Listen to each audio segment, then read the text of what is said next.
IELTS Trainer 2, published by Cambridge University Press and UCLES 2019. This recording is copyright.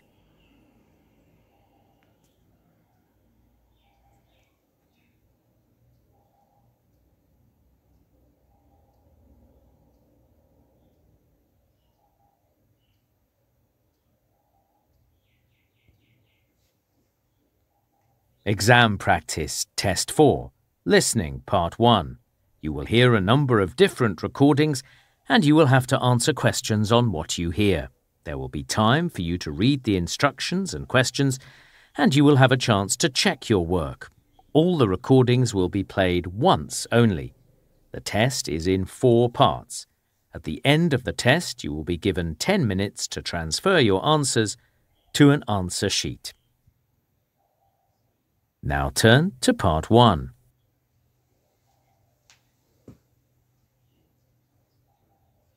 Part 1.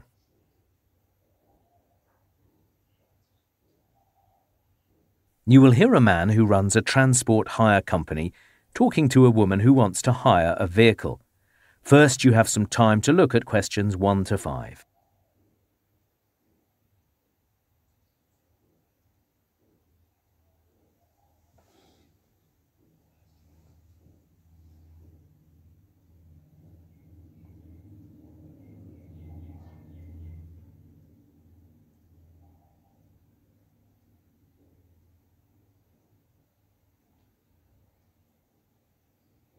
Now listen carefully and answer questions 1 to 5.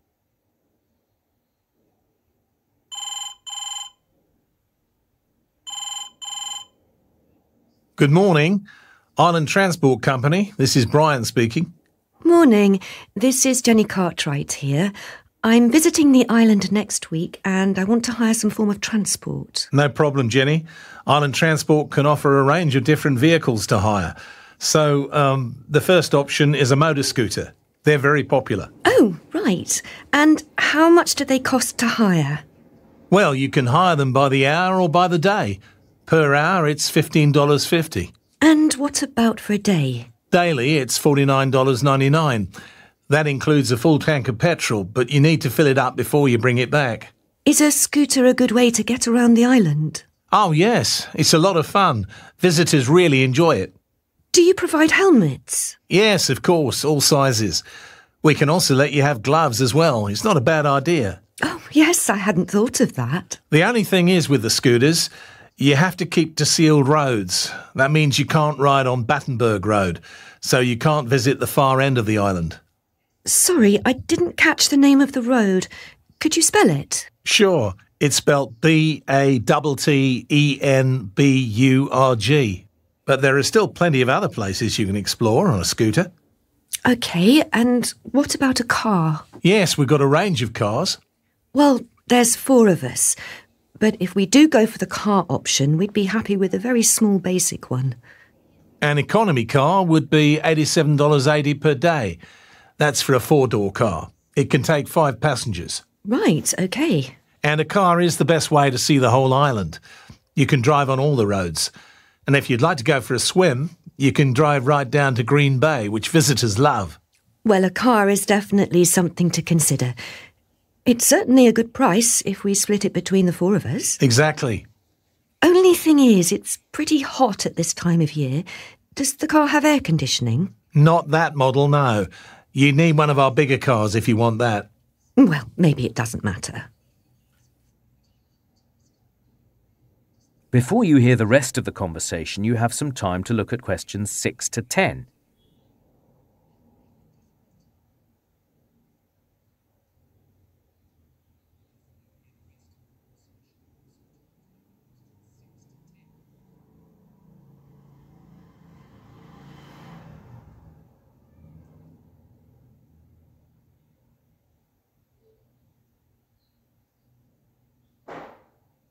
Now listen and answer questions 6 to 10. The other option to consider is an e-bike. These are very popular, like a normal bicycle, but with electric power to help you along. How much are they? Normally they're $59 per day, but I can offer you a discounted rate at the moment of $52.20. Oh, OK. To be honest, a lot of our customers these days prefer e-bikes to motor scooters because they're so quiet and peaceful. On some e-bikes, the battery is really heavy, but on these bikes, it's nice and light. I've never ridden an e-bike before. How difficult is it? Not difficult at all. You'll find they are very easy to handle. Like I say, just a normal pedal bike really, but you don't have to do too much work, which is a good thing because the island is quite hilly. These are good quality bikes too, well made with high quality brakes both front and back, so you won't have any problems. Well, that does sound like a lot of fun. Do they come with GPS? No, but we can provide you with a map. What about a lock? Yep, one of those as well with each bike, so you can leave it securely if you want to. I think my friends will like the idea of an e-bike. A good compromise. Well, like I say, they're very popular these days. And another big advantage is that you don't have to have a licence for this type of vehicle. Well, let me discuss it with my friends and I'll get back to you. No problem. Thanks for your time. That is the end of Part 1. You now have 1 minute to check your answers to Part 1.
Test 4. Listening, Part 2.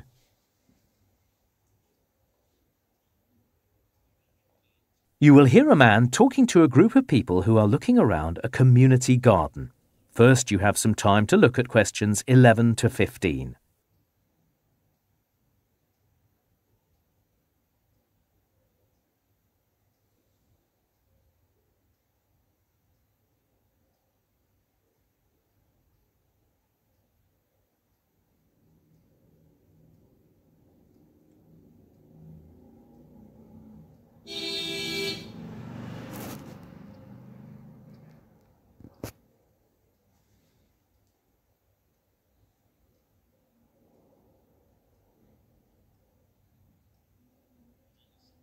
Now listen carefully and answer questions 11 to 15.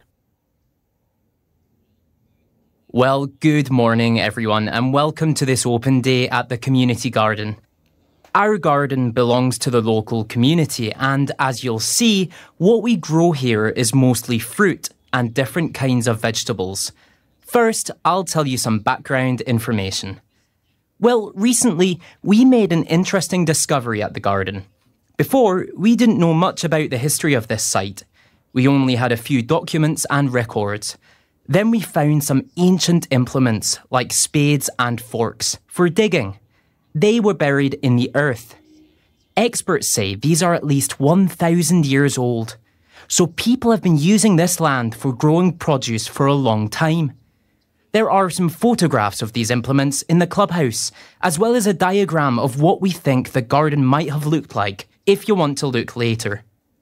So, why was this location so good for gardening? As you can see, we're in a slight valley, and storms blow very hard up this valley, which can be a problem. But being in a valley, we get good freezing frosts here in winter, which gardeners like because it kills the bugs. The great thing, though, is the stream that runs through the valley, so we can irrigate the gardens even through long, dry summers. Now, what we do know is that in 1860, gardening stopped here. This was a time of rapid development in this area, and on that date, the city infirmary was constructed on this site, so this is where doctors and surgeons worked to take care of the health needs of the growing population. Also, many new houses were put up for people who commuted into the city each day to work. There was even talk of a new military camp, although that never happened in the end. Then in the 1980s, the old buildings here were removed, and this land again became a productive garden. Today, these gardens produce large quantities of fruit and vegetables. Each plot of land is worked by a volunteer member of the garden, and they donate what they grow to families in this neighbourhood who are struggling financially. Occasionally, we're approached by local businesses and restaurants wanting to buy our organic produce, but we just don't have enough. We also have a good relationship with the local college. In fact, several of the academics there are members of the garden.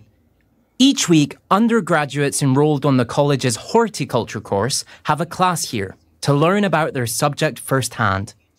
And in future, the college hopes to hold workshops here to help local people establish vegetable gardens at home. Before you hear the rest of the talk, you have some time to look at questions 16 to 20.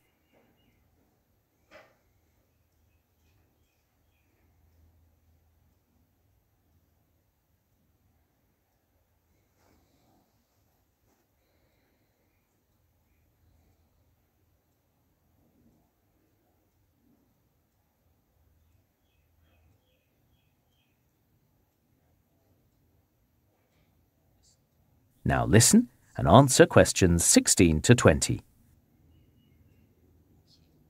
OK, now I'll just point out a few places of interest around the gardens. So can you all look at your maps, please? OK, so we're now standing at the main entrance to the gardens, outside the clubhouse. So you might be interested in our worm farms. This is where we make fertiliser. To get there, from the main entrance, head north. You'll pass gardens on either side of the path. Just before the path curves round to the right, there's a turning on the left. Go down there and the worm farms are inside the first building you come to. It's also worth visiting our seed store. Again, head north and follow the path as it curves round to the right, through the gardens. You'll come to the orchard. Follow the path around the edge of the orchard, but don't go too far. The seed store is actually located inside the orchard, a very pretty spot. Now, the machinery shed might interest some of you. From the main entrance, just go into the car park and walk right to the end. You'll see a little path heading out to the west. It's down there. Our compost heaps are also pretty impressive.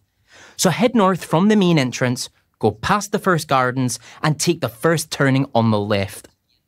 Go to the end of that path. The compost heaps are built in the shape of a letter U. The drying room is also interesting.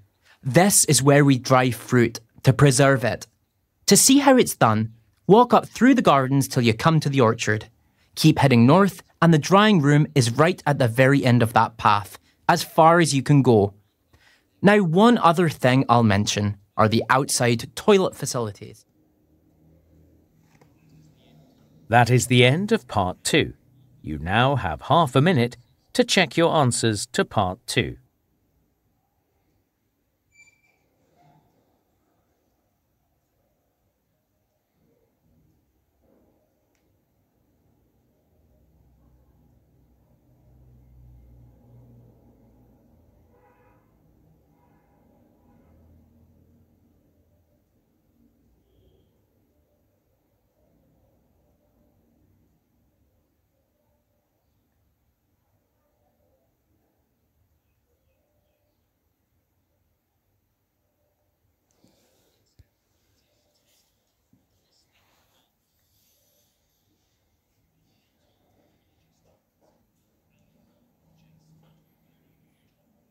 Test 4, Listening Part 3.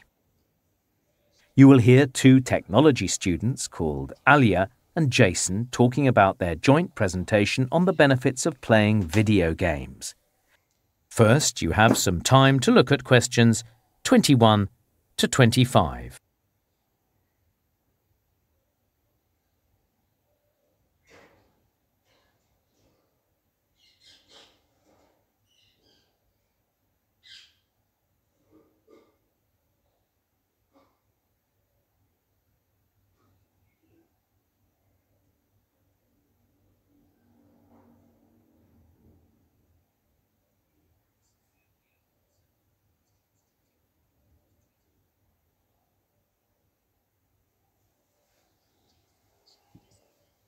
Now listen carefully and answer questions 21 to 25. Well, Jason, shall we do some planning for our joint presentation? Yeah, let's compare the reading we've been doing. Did you read that article by Dr. Franklin? Yes, the use of games in therapy. So, we'll need to explain what kind of therapy he's talking about.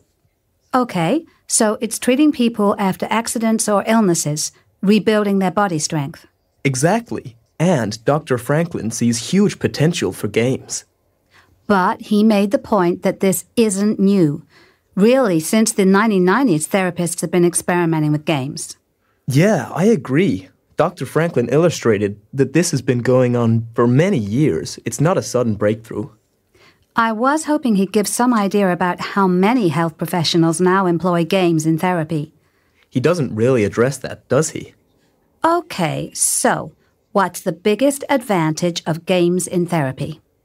Well, most games are played in virtual reality, so the patient is moving their arms and legs, exercising their body. So I guess it's quite cheap then. Yeah, but so are conventional exercises. I don't think that's an issue. No, okay. But I read that the games are really motivating.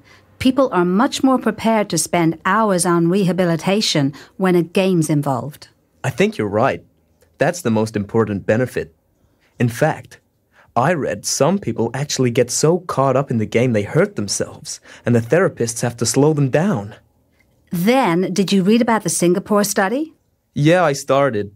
They were investigating whether people actually made more friends by playing games, right? That's right. They got a group of teenagers and over 60s together for 30 minutes a day playing video games. But the subjects weren't all in the same place. They were playing online. No, they were all together in a room. That's how the experiment was conducted. We should check. I'm sure it was online. You'll find I'm right. But anyway, the study found a real social benefit to game playing. Interesting. So many people say that games are solitary. Well, the Singapore study showed that players develop empathy for each other and bond over games. A good point to make in the presentation. Then, I also had a look at the anxiety study. I haven't seen that one. Well, they experimented with children waiting to see a doctor. Some were allowed to play games and some weren't. Was there a particular type of game? Well, just simple ones on handheld devices. And they found that the children who played games experienced considerably less stress and anxiety. Games distract the mind. That's the theory. Better for the children, but also better for the parents. That's what I like about this. Yeah, good point. It reduces the stress for everybody. There just needs to be some additional research to support the finding. We should also mention the Rhode Island research. Maybe, but the finding just reinforced what's been shown in earlier studies. That people can be distracted from their bad habits, like eating junk food or drinking fizzy drinks, by playing games. But no one had used MRI scans before, and the brain scans showed that games activate the same reward centers in the brain as the drinks or junk food. This study has supplied valid proof as to why games work this way. Actually, that's a good point. And many people would probably like to know about that. Before you hear the rest of the talk, you have some time to look at questions 26 to 30.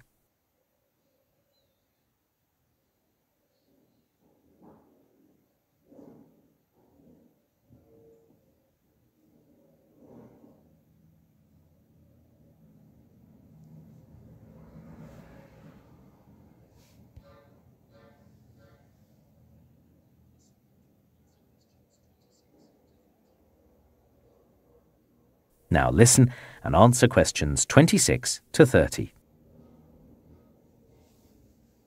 So then in the presentation, we need some more research findings. Well, I read an interesting study about surgeons. It was in the USA, and it found that surgeons perform better when they play video games in their free time. That makes sense. I mean, games are obviously going to improve hand-to-eye coordination. Yeah, I guess it's predictable. Still interesting, though. Absolutely. Challenges the idea that games are just a waste of time. Then there was a study about vision and eyesight. Apparently, games may actually improve vision. Game players in the study could see differences in grey colours more effectively. That's odd, though, isn't it? Because there are also studies showing a link between electronic screens and eye damage. Yeah, it's certainly controversial. I also read a study about sports. There's a company that makes video games which are supposed to encourage physical exercise. The idea is, you play the sport first in the game, and then you're more likely to do it for real. And the study apparently confirmed it. Well, I doubt that's really true. I know. Seems highly unlikely to me. Maybe just a marketing tactic by the company. The study about aging was a good one. Scientists in Germany found that games have a positive influence on older people by keeping their brains active. And that's going to be more and more significant as the population ages. Good news for game manufacturers. I also read that games can actually help your career. The problem-solving, decision-making, and leadership that are developed in some games can actually make you more effective in the workplace. And there's been quite a lot of previous research to back that up, too. Interesting. Then, another one that I found. That is the end of Part 3. You now have half a minute to check your answers to Part 3.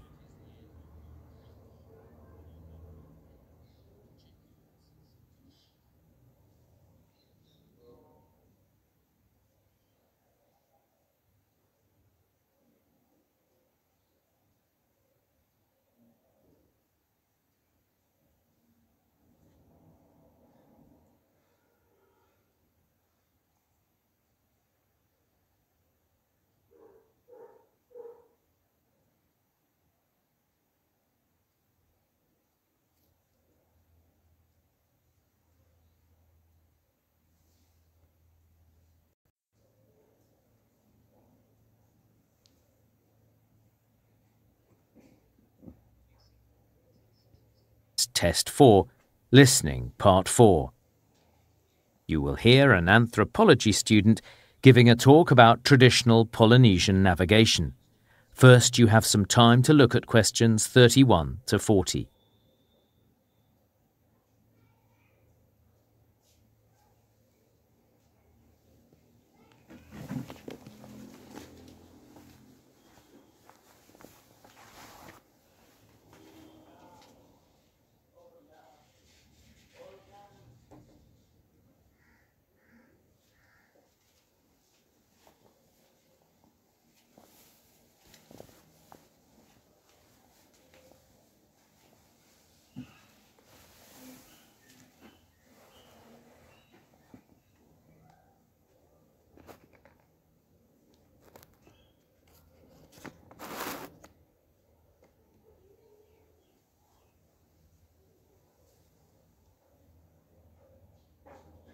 Now listen carefully and answer questions 31 to 40. Hi everyone. Today I'm going to be talking about traditional Polynesian navigation and voyaging. Now, in case you don't know, the islands of Polynesia are in the Pacific Ocean and include Hawaii, Tahiti and Samoa. All of these islands were originally uninhabited by humans.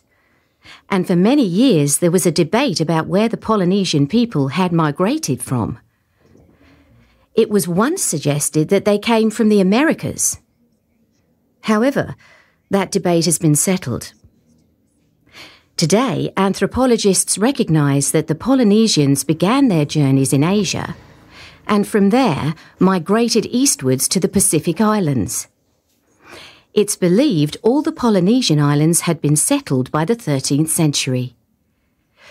When European explorers arrived in the Pacific in the 17th and 18th centuries, they were impressed by the local canoes. European ships were much stronger, but the indigenous vessels were considerably faster when under sail. What we now know is that Polynesians sailed across open ocean, out of sight of land, long before this occurred elsewhere. And to make these voyages possible, they built remarkable ocean-going canoes. The canoes had 2 hulls, so are sometimes called catamarans.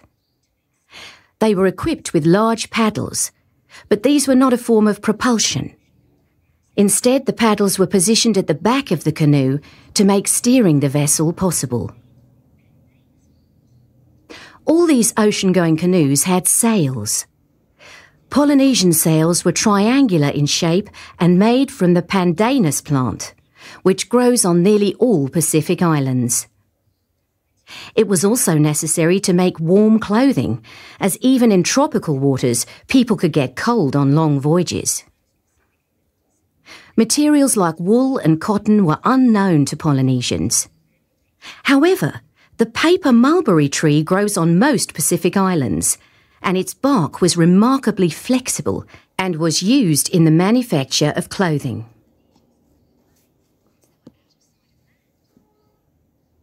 Next, we come to the issue of navigation at sea. How did Polynesians find their way once they were out of sight of land? We know that they did not have the magnetic compass, which told other navigators which direction was north.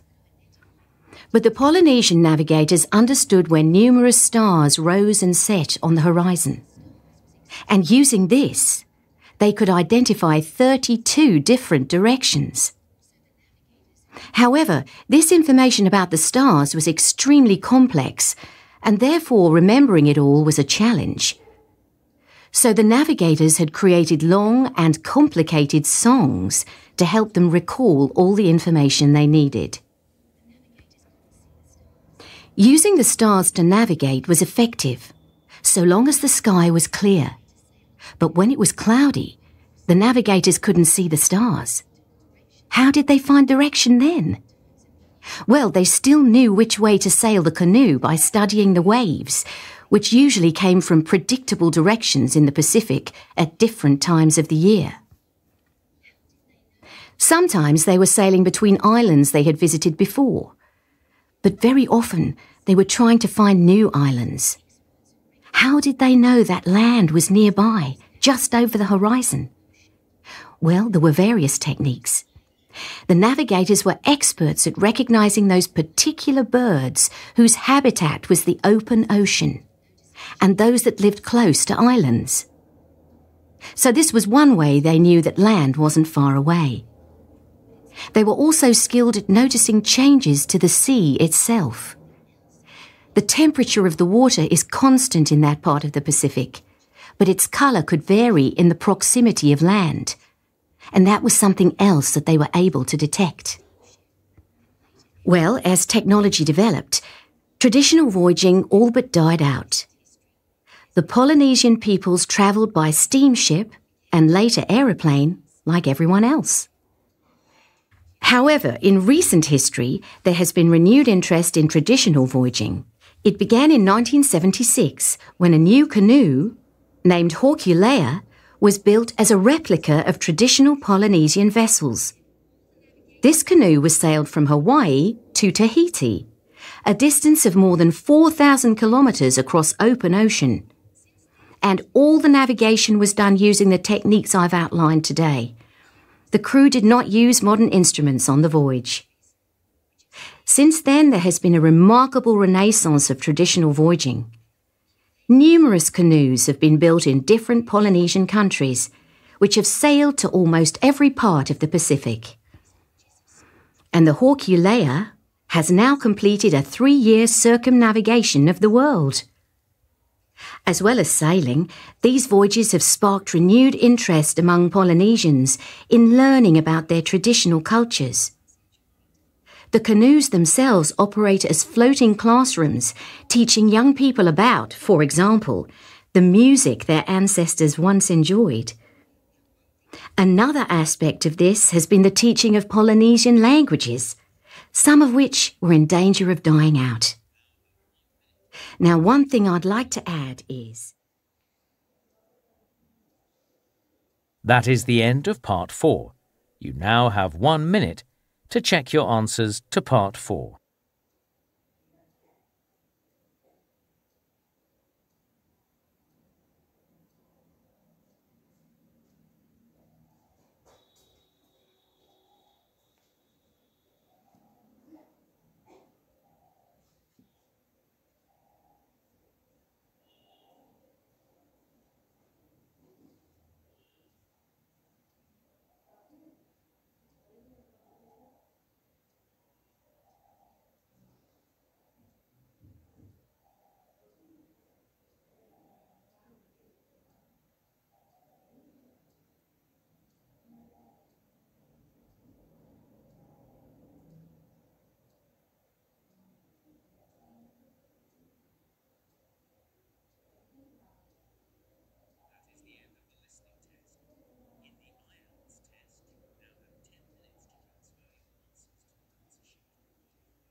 That is the end of the listening test. In the IELTS test, you would now have 10 minutes to transfer your answers to the answer sheet.